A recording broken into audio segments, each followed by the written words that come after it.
All right, everybody, let's go ahead and get into our very last must starts of the season. We're going to start here at the quarterback position, going over Brock Purdy. Purdy going against the Raiders defense, giving up the 6th most points per game to opposing quarterbacks. He has a very safe floor. The question that I'm kind of bringing up to this is, can he really put a stamp on himself being that starter over the highly touted Trey Lance in 2023? I think he's given up a really good resume based on himself, based on his play. He's doing very good. And when Trey Lance was the starter for the 2 games before he got hurt, he didn't look as good as Brock Purdy's doing. So I'm looking forward to having a good game against the Raiders. I think he's going to show out to end the season strong. And he's somebody that you definitely can put into your lineups if you don't have a quarterback right now. Maybe you had Jalen Hurts or something like that, and he's going to be out for your championship game. Go ahead and rock him in there. Brock Purdy should be a start. Go ahead and go to next Trevor Lawrence going against the Texans, who's giving up the 4th least points per game to opposing quarterbacks. But I don't really care about that. I mean, he is on fire right now. He's starting to become one of those quarterbacks where you can kind of say he's a matchup proof type of guy. Trevor Lawrence has already a good connection with not only Zay Jones and Christian Kirk, but now Evan Engram starting to come on fire himself. I mean, he's just got weapons all around him. Travis Etienne running the ball behind him. The Jaguars look like they're going to be a team to be reckoned with for years to come. They have a lot of youth in their team, and Trevor Lawrence is one of the biggest reasons for it. Going against this Texans defense, he should be able to do what he wants against these guys. Get Trevor Lawrence in your lineup. The next quarterback we're going to talk about is going to be Jared Goff. Goff going against the Bears defense, giving up the 9th most points per game to opposing quarterbacks. I mean, he's playing much better at home this season than he is away. This week he is home against the Bears. He has that safe floor, but he has a combination of having that high ceiling, and that's the kind of guy that you want to have in your lineup, especially when you're playing for a championship. And if you don't have a quarterback that you know, a bona fide guy like a Patrick Mahomes or Justin Herbert or Josh Allen, if you got Jared Goff, plug them into your lineup. I think you'll be happy that you did. Let's go ahead and go over to the running backs now and talk about Jerick McKinnon. McKinnon going against the Broncos defense is giving the 14th most points per game to opposing running backs. I mean, can we kind of say he's a playoff MVP right now, other than really last week? I mean, he's been doing monster type of games. The Chiefs are really riding the hot hand right now. McKinnon is the hot hand. They may have to focus on the run against this Broncos stiff secondary, so McKinnon should get a lot of work on the ground, and I think he could take advantage of this Broncos defense. Get McKinnon in your lineup. The next running back we're going to talk about is going to be Cam Akers. Cam Akers going against the Chargers defense, giving up the 8th most points per game to opposing running backs. The Chargers have really been struggling as of late, and I think the Rams can take advantage of that. Sean McVay may tend to lean on Akers a little bit more just to kind of lead this team to victory, even though Baker Mayfield, the new quarterback in town, is really playing really well. For some reason, Akers has kind of reincarnated himself with this team. He's running like a man on a mission. He's dominating the touches, and he's producing. That's all you want out of your running back. I would say definitely get Cam Akers in your lineup as a must start. The last guy I'm going to talk about here at the running back position is going to be Tyler Algier. Tyler Algier going against the Cardinals defense, giving up the 4th most points per game to opposing running backs. He's becoming the kind of go-to running back in Atlanta right now. 18 carries and 5 targets last week. He's had at least 18 carries in the last 2 games. The Cardinals defense is just giving up a lot of running on the ground. Tyler Algier is the man. If you want him in your lineup, I'm sure you're going to be able to start him over a lot of other players, probably a lot of other bigger name players, to be honest with you. But Algier is becoming a staple, not only for his team, but in the NFL. He's going to be a young running back, probably for years to come, that we're going to see who's going to be a top fantasy producer. Let's go ahead and switch over to the wide receiver position. We're going to start with Chris Godwin. Godwin going against the Panthers defense, giving up the 5th most points per game to opposing wide receivers. He's just that high target kind of guy. You know, he's somebody that Tom Brady can trust to catch the ball when he throws it to him. He should have enough volume, at least 10 targets. I think he had 10 targets last week. He's probably at least going to get 10 targets this week.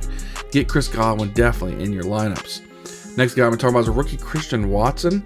He's going against the Vikings defense, who's actually giving up the most points per game to opposing wide receivers. This should be a high-scoring type of game. I mean, turning into the rookie that we all thought he could be when he was drafted. He should have a very high touchdown potential. He actually could have had a touchdown last week, but that didn't come to fruition. But this week, Aaron Rodgers throwing the ball, I think Christian Watson should have a monster week this week against the Vikings. Next, we're going to talk about another rookie here on championship week. We're going to talk about Drake London. London going against the Cardinals defense, who kind of ranks in the middle of the pack so far, but they're going to be having their rookie Desmond Ridder at quarterback, and he should be looking at some type of big wide receiver to throw the ball to. He needs that safety blanket. Drake London definitely could be that.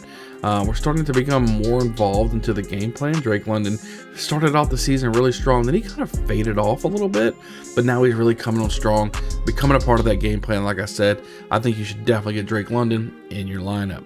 Let's switch over to the tight ends now. And the first guy I'm going to talk about is Dawson Knox, and I'm going to tell you guys, I said he was going to be a bust at the beginning of the season when I was talking to you guys, and he surely has been a pretty big of a bust, but I'm going to say he's going against the Bengals defense this week, who kind of ranks in the middle of the pack against tight ends.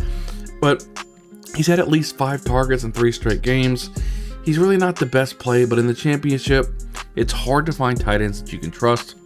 And at the end of the day, you want some targets. And to have 5 targets in 3 straight games, there's nothing to suggest that he won't have at least 5 targets in this game. I'd say if you don't have a better option, Dawson Knox, you could do a lot worse than Knox. So get Knox in your lineup. Next tight end we're talking about is going to be Cole Kmet. Kmet going against the Lions defense, who's given the 6th most points to game to opposing tight ends. The Lions give up a lot of points, and they struggle against the tight end position. Cole Kmet was absolutely trash to start the season. He's pretty much been trashed the most of the year. He's had a couple good games, but he should have multiple red zone opportunities this week against the Lions. He very much could be one of Fields' favorite targets this week. So again, if you don't have anybody else to play, you could do a lot worse than Cole Kmet as well. Go ahead and get Cole Kmet in those lineups. And the last guy I'm telling you guys right now, I'm going to go ahead and put out this flyer right here. I'm going to say Anthony Ferksker. Now, he's going against the Cardinals defense. They give up the most points per game to opposing tight ends. And I want to ask you guys, what have I preached all season long? You start your tight ends against the Cardinals, and you're not going to fade that analogy and that philosophy right now when it's championship week. He had 3 targets last week, and if you need that type of flyer, I'm telling you, I promise you he's on your waiver wire. Go pick him up, play him if you don't have a better option, because he should be able to be having plenty. I'd say right now at least 5 to 7 targets this week, and possibly even a touchdown. I think he'll have a touchdown. Anthony Ferksker, get him in your lineup. If you don't have a better play, I think you won't be disappointed. Now on to the Bengal Tiger Starts of the week. The first Bengal Tiger Start of the week, we're going to go ahead quarterback. It's going to be Kirk Cousins. Cousins going against the Packers defense, giving up the 10th least points per game to opposing quarterbacks. But I don't care about that. I mean, he's completely tearing it up right now, and Justin Jefferson is just on another level. Kirk Cousins should be going back and forth with Aaron Rodgers, look for a lot of points to be put up on the board. Kirk Cousins is definitely my Bengal Tiger Start of the week at the quarterback position. Now let's move on to the running back position. We're going to talk about Travis Etienne. Etienne going against the Texans defense, who's actually giving up the most points per game to opposing running backs. Volume. Travis Etienne is getting a lot of carries.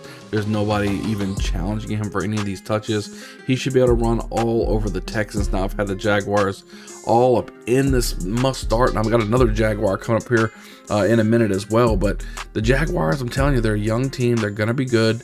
They're going to be good for years to come. And I think this week in championship week, if you've had Jaguars on your roster, you're happy you do. Going against this Texans defense, Travis Etienne, definitely the Bengal Tiger Start of the week. Going on to the next Bengal Tiger Start of the week, Jerry Jeudy going against the Chiefs defense, giving up the 14th most points per game to opposing wide receivers. And I'm just going to go on a hunch here. You know, Jeudy was the first person, or one of the first people, to actually come out and support Russell Wilson when Wilson was down. A lot of people in the media were kind of making fun of him. Jerry Jeudy said, not on my guy. The dude works hard. He's in the facility. He's practicing very hard. We support Russell Wilson. And he has a favorable matchup against the Chiefs. They're going to be in a negative game script all game long. That means they're going to be throwing the ball. And I think Russell Wilson's going to have a way of kind of thanking Jerry Jeudy for, stepping up and talking to him. So definitely get Jerry Jeudy in your lineup. I think he has a monster game in the championship. Bengal Tiger Start of the week, going to be definitely Jerry Jeudy. Now, the last Bengal Tiger Start of the week, we're going to go at tight end position. It's going to be Evan Engram. Yes, another Jaguar. They're going against the Texans defense, getting up the 5th most points per game to opposing tight ends. Ingram's completely slapping everybody. He's got one of the safest floors that you can think of, up there with Travis Kelce. I mean, you stay the course at tight end. This guy, if you've been starting him before, you're starting him now. Keep him on your. He's a set it and forget it. Don't take him out of your lineup. Start Evan Engram. He is the Bengal Tiger Start of the week at the tight end position.